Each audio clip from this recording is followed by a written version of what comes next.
आज Doubtnut app download करें। Doubtnut पर अपने सभी गणित, रसायन विज्ञान, भौतिक विज्ञान और जीव विज्ञान के डाउट्स का करो सफाया। बस प्रश्न की फोटो खींचो, एक ही प्रश्न को क्रॉप करो और तुरंत वीडियो सोल्यूशन पाओ। अभी डाउनलोड करें। हेलो दोस्तों, आज का हमारा प्रश्न है, कोई रेसिंग कार किसी पथ ABCDEFA पर चल रही है। ये एक पथ दिया हुआ है ABCDEF और वापस ए पे, ठीक है। ABC कोई वृत्ताकार चाप है, ABC कोई वृत्ताकार चाप है जिसकी त्रिज्या कितनी है 2r है। तो इस ABC की चाप की त्रिज्या कितनी है 2r है, ठीक है। CD तथा EA सरल रेखीय पथ है। देखो ये जो CD है, CD तथा EA ये सरल रेखीय हैं और इनकी लंबाई कितनी दी हुई है, प्रत्येक की लंबाई r है, त्रिज्या के बराबर है, ठीक है। तथा DEF एक वृत्ताकार चाप है, तो DEF एक वृत्ताकार चाप है, ठीक है, जिसकी त्रिज्या कितनी है r है, ठीक है। r बराबर 100 मीटर है, r का मान भी दिया हुआ है। सड़क का घर्षण गुणांक दिया हुआ है म्यू। अधिकतम चाल 50 मीटर प्रति सेकंड है। तो पूरा करने में न्यूनतम समय, देखो अगर न्यूनतम समय की बात करता है तो हम चाल कौन सी लेंगे, अधिकतम चाल लेंगे, क्योंकि चाल अधिकतम होगी तभी तो समय न्यूनतम होगा। क्योंकि हमें पता है चाल बराबर होती है दूरी बटे समय। अगर चाल अधिकतम ले रहे हैं तो समय क्या होगा, न्यूनतम, ठीक है। अब देखिए हमें समय निकालना है, तो हम क्या करते हैं कि ये इस वाले पथ पे घुमाना है। तो देखो हम इसको घुमाते हैं कि ABC चाप पर घूमने में लगने वाला समय तथा DFE चाप पर घूमने में लगने वाला समय, ठीक है।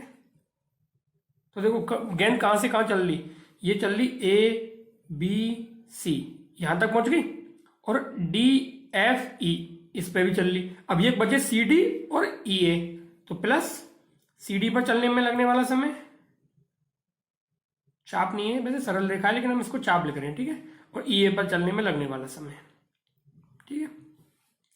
क्योंकि अब पूरा पथ हो गया ना, देखो ABC हो गया, फिर CD हो गया, फिर DFE हो गया, DFE हो गया, फिर EA हो गया, फिर EA हो गया, तो पूरा चक्कर हो गया ना। तो मान लो इसमें लगने वाला समय T1 है, इसमें लगने वाला समय T2 है, इसमें T3 है, इसमें T4 है। तो T1 plus T2 plus T3 plus T4 क्या हमारा उत्तर होगा, कुल लगने वाला समय। तो देखो T1 क्या होता है, इस चाप में लगने वाला समय। तो देखो लगने वाला समय क्या होता है, देखो पहले समझो कि वस्तु क्या है, ऐसे घूम रही है, तो केंद्र की तरफ कितना बल लग रहा होगा, घर्षण बल लग रहा होगा, ठीक है। तो केंद्र की तरफ बल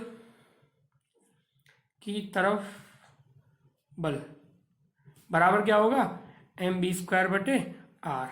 क्यों, क्योंकि केंद्र की तरफ लगने वाला बल क्या है, जिसके कारण ये वस्तु गति कर रही है, ठीक है। तो केंद्र की तरफ एक बल लग रहा होगा जो किसके बराबर होगा, mv² बटे r के बराबर होगा। अब यहाँ और कोई बल तो ही नहीं है, केवल घर्षण बल लग रहा होगा, और घर्षण बल का मान कितना होता है, बराबर होता है म्यू mg, बराबर होगा mv² बटे r। तो यहां से ये गया, सॉरी ये म्यू नहीं जाएगा, m कटेगा, ठीक है। तो b आ गया रूट के अंदर म्यू जी r, ठीक है। अब देखो इस r का मतलब समझो, ये r क्या है, त्रिज्या है। अगर ABC पथ की बात करेंगे तो वहां r का मान क्या होगा, 2r होगा, ठीक है। और अगर DFE पथ की बात करेंगे तो वहां r क्या त्रिज्या कितनी है, r है, तो वहां r का मान क्या होगा, r होगा। ये बात हमें समझ में ध्यान रखनी है, ठीक है। अगर इस वाले पथ की बात करेंगे, ABC पथ के लिए लिख लेता हूं मैं, ABC के लिए r का मान, इसको मैं स्मॉल r से लिख देता हूं, ठीक है, ताकि समझने में आसानी हो। तो ABC के लिए स्मॉल r का मान क्या होगा, 2r, और DF के लिए स्मॉल r का मान कितना होगा, r। क्यों, क्योंकि देखो ABC की त्रिज्या कितनी है, 2r है, और DEF की त्रिज्या कितनी है, r है, तो DEF के लिए r होगा और ABC के लिए 2r होगा, ठीक है। अब देखो तो B का मान पता चल गया हमें, ठीक है। अब इसकी लंबाई निकाल लेंगे, तो ABC पथ की लंबाई कितनी होगी, देखो ये पूरे वृत्त का 3/4 हिस्सा है, तो 3/4 गुणा 2πr। अब r कितनी है इस पथ की, बड़े वाले का 2r है, ठीक है। तो ये लंबाई आ गई 3πr, इसको लिख देंगे बराबर 300 पाई, इतने मीटर लंबाई आ गई, ठीक है। अब देखिए चाल कितनी आ जाएगी, तो चाल आ जाएगी b बराबर रूट के अंदर म्यू जी, म्यू का मान कितना दे रखा है, 0.1 गुणा जी का मान दिया हुआ 10 r। अब r का मान क्या होगा, 2r के बराबर होगा, क्योंकि ये त्रिज्या तो 2r है, और r का मान 100 है, तो 2r का मान हो गया 200, ठीक है। तो इसका मान आ जाएगा 14.14 मीटर प्रति सेकेंड। ठीक है, अब हमें टी निकालना है, तो T1 का मान क्या आ जाएगा, टी बराबर दूरी बटे चाल। ठीक है, तो दूरी कितनी है 300 पाई, चाल कितनी है 14.14, बराबर आ गया 66.6 सेकेंड। तो पहले वाले इस चाप में घूमने में लगने वाला समय कितना होगा, 66.6 सेकेंड होगा। ठीक है, अब ऐसे ही हम DEF के लिए निकालते हैं, तो समझिए देखो DEF, तो इस चाप DEF के लिए देखेंगे हम, इसके लिए हमने T2 बोला है। ठीक है, अब देखिए ये DEF रहा। ठीक है, तो DEF की लंबाई कितनी है, देखो ये अगर ये पूरा एक वृत्त बनाया जाए तो DEF क्या है, इस वृत्त का 1/4 भाग है, तो R त्रिज्या के वृत्त का 1/4 भाग है, तो DEF की लंबाई कितनी हो गई 1/4, पूरे वृत्त की लंबाई कितनी होगी 2 पाई R। यहाँ तो R का मान R ही रहेगा क्योंकि ये छोटा वृत्त देख रहे हैं हम। ठीक है, तो लंबाई कितनी आ गई पाई R बट्टे 2, R का मान कितना है 100 बट्टे 2, तो ये आ गई 50 पाई। ठीक है, अब ये आ गई लंबाई। अब लगने वाला समय निकालना है हमें। अब चाल हमें पता है, b बराबर क्या है रूट म्यू जी आर, तो b बराबर आएगी रूट के अंदर म्यू का मान कितना 0.1, जी का मान 10, यहाँ r का मान कितना है, यहाँ r का मान 100 ही रहेगा। क्यों, क्योंकि r का मान नहीं बदलेगा। क्यों, क्योंकि r तो क्या छोटा वाला वृत्त है, छोटे वाले वृत्त के लिए r का मान 100 है, तो ये आ गया 10 मीटर प्रति सेकेंड। ठीक है, तो इसको हल करेंगे तो ये आ जाएगा T2 समय कितना आ गया, ये लंबाई बटे चाल, लंबाई कितनी है 50 पाई बटे चाल कितनी है 10, तो ये आ गया 5 पाई। ठीक है, तो इसका मान क्या होता है, 5 पाई का मान होगा हमारा 5, और पाई का मान कितना होता है सबको पता है कि 3.14 होता है, तो इसको हल करेंगे तो 5 पाई का मान आ जाएगा 5 पाई का आ जाएगा 15.7 सेकेंड।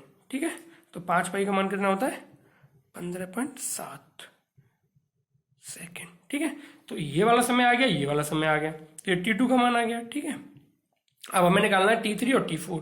तो देखो T3 क्या होगा, CD की लंबाई बटे चाल, और T4 क्या होगा FE और एक की लंबाई, ये सीधा पथ है, तो लंबाई बटे चाल, तो लंबाई तो समान है और चाल भी समान है, तो इसको लिख लेंगे T3 और T4 क्या होंगे बराबर होंगे। ठीक है, तो देखिए अब इसको हल करते हैं आगे, तो आप आगे इसको T3 और T4 के लिए हल करते हैं। ठीक है, तो देखो T3 और ये T4, तो T3 बराबर होगा T4 के, बराबर होगा तय की गई दूरी क्या है CD की लंबाई, और CD की लंबाई क्या है R के बराबर है, R का मान कितना है 100 बटे चाल। अब देखिए हमें यहाँ पे चाल देखनी पड़ेगी, चाल कितनी होगी, तो चाल क्या होती है, जो पथ पे घूम रहा है उसकी लंबाई होगी चाल।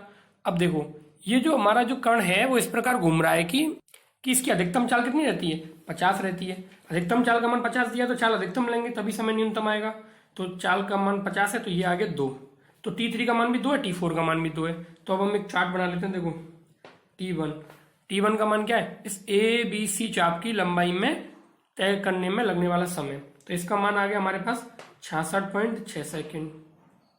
ठीक है, T2 क्या है DEF चाप में लगने वाला समय, तो T2 का मान कितना आ गया, T2 का मान आया था हमारा 15.7 सेकेंड।